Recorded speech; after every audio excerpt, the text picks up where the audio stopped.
اب قائدین محترم، اب میں حضور علیہ السلام کی حدیث میں سے کچھ حصہ نکالنے کی اہلیت رکھتا ہوں، معاذ اللہ میں نکال دوں اس کو؟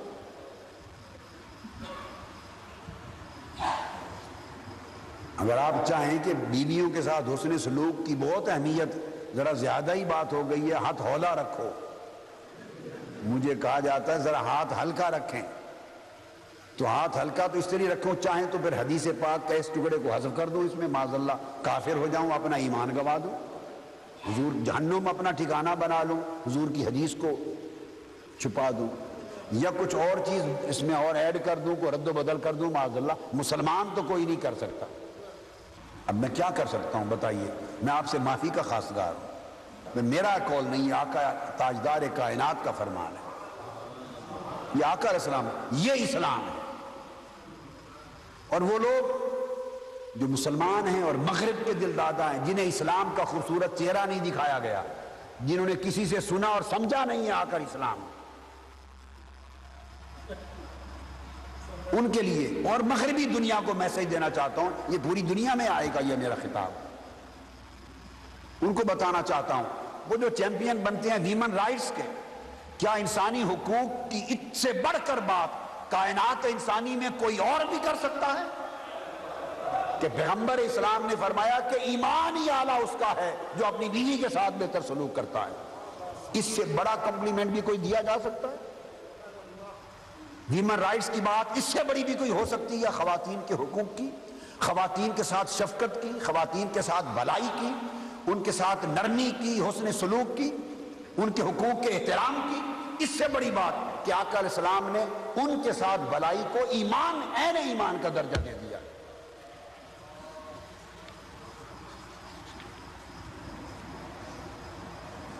تو بتا یہ رہا تھا کہ اسلام کا جو بنیادی مزاج ہے، آج یہ جو پورا موضوع تھا میرا، اس موضوع پر گفتگو میں شروع بھی نہیں کر سکا، میں نے جو بالکل اس کا ایک تمہید رکھی تھی، آج کی رات اسی تمہید کو مکمل کر کے چھوڑ دوں گا، چونکہ موضوع تو اس کو شروع کرنا ہے، والدین کے حقوق، پھر اولاد کے حقوق، پھر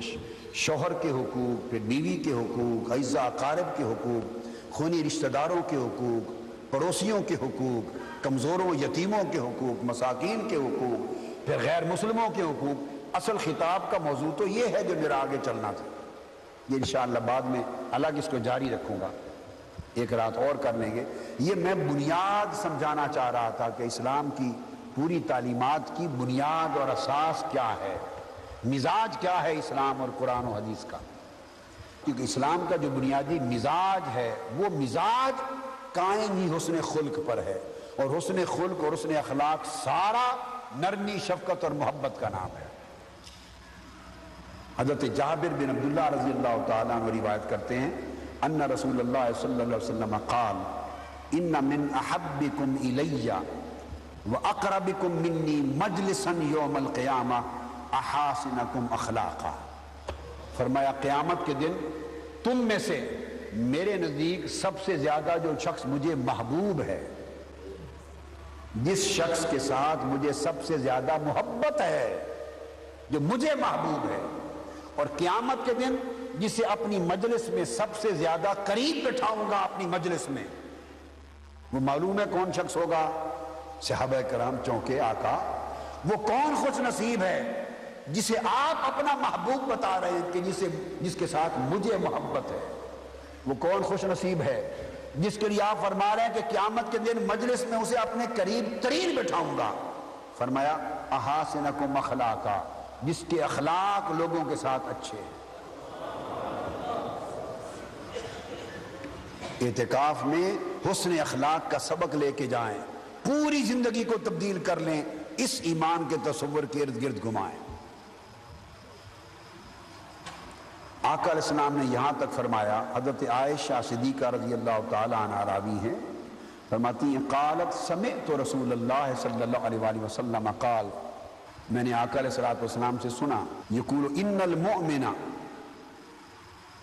لیدرک بحسن خلقہ درجۃ الصائم القائم۔ فرماتی ہے کہ آقا علیہ السلام یہ فرماتے تھے کہ ایک مومن حسن اخلاق کے ذریعے، لوگوں کے ساتھ اچھے برتاؤ کے ذریعے، لوگوں کے ساتھ نرمی، شفقت اور رحمت کے ذریعے، لوگوں کے ساتھ مٹھاس پر مبنی برتاؤ اور اخلاق کے ذریعے، حسن اخلاق کے نتیجے میں ایک مسلمان شخص اس درجے پر پہنچ جاتا ہے جو درجہ عمر بھر دن کو روزہ رکھنے والا اور ساری رات اللہ کے حضور قیام کرنے والے کا ہوتا ہے۔ آپ اندازہ کریں، جو درجہ عمر بھر دن کو روزہ رکھنے والا، صائم الدہر اور قائم اللیل اور ساری رات مصلی پر گزارنے والا، جو درجہ اس شخص کو ملتا ہے، فرمایا لوگوں کے ساتھ حسن اخلاق اپنانے والے شخص کو اللہ اس القائم الصائم کے مقام پر پہنچا دیتا ہے۔ اسی طرح حضرت ابو الدرداء رضی اللہ تعالیٰ عنہ سے مروی یہ حدیث امام ابو داؤد نے روایت کی، امام احمد اور امام ابن حبان نے، اور یہ حدیث بھی صحیح۔ پھر حضرت ابو الدرداء رضی اللہ تعالیٰ عنہ روایت کرتے ہیں، عن النبی صلی اللہ علیہ وسلم قال ما من شیء اثقل فی المیزان من حسن الخلق، یعنی اسلام کا مزاج دیکھیں۔ آقا علیہ السلام نے فرمایا کہ قیامت کے دن جب میزان ہوگا، نامہ اعمال جب تلے گا، حساب و کتاب ہوگا اور نامہ اعمال میزان لگے گا، فرمایا لوگوں کے ساتھ اچھے اخلاق سے بڑھ کر زیادہ وزنی کوئی عمل اسلام کی کائنات میں نہیں ہے۔ اسلام میں کوئی عمل اتنا وزنی نہیں ہے جتنا قیامت کے دن میزان میں حسن اخلاق وزنی ہوگا، وہ سارے اعمال کے مقابلے میں پلڑا بھاری کر دے گا۔ یعنی اسلام کا زور کس بات پر ہے؟ لوگوں کے ساتھ برتاؤ میں حسن سلوک اور حسن اخلاق اور نرمی۔ اب آپ پوچھیں کہ حسن اخلاق میں کثرت سے بات ہوئی، مگر یہ نرمی کی شرط کیسے لگی حسن اخلاق میں؟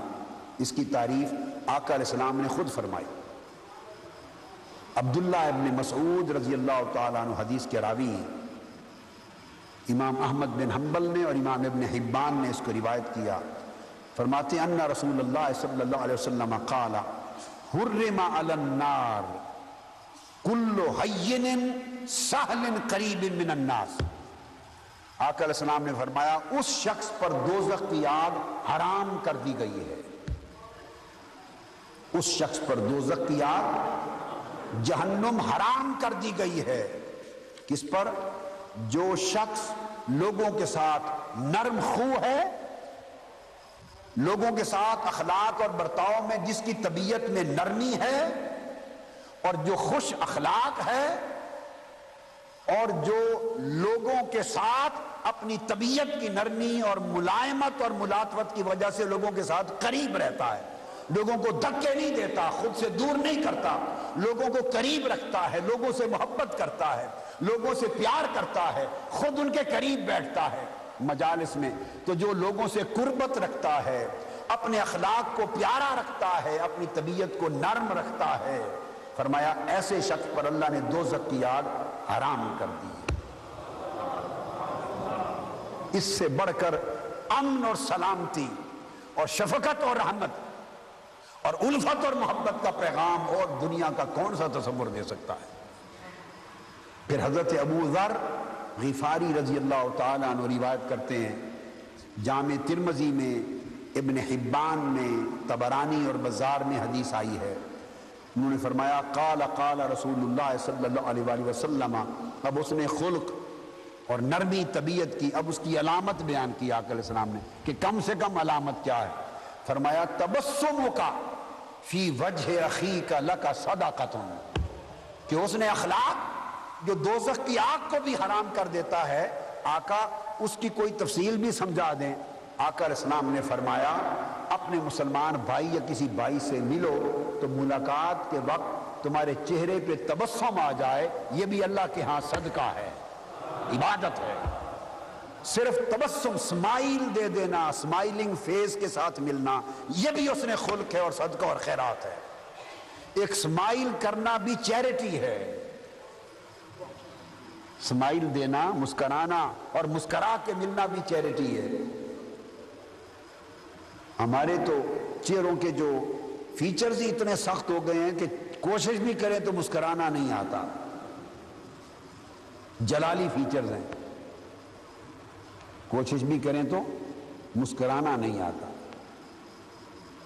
اور اگر کوئی جبراً مسکرا لے تو لگتا ہے مسکرانے سے بھی مذاق ہو رہا۔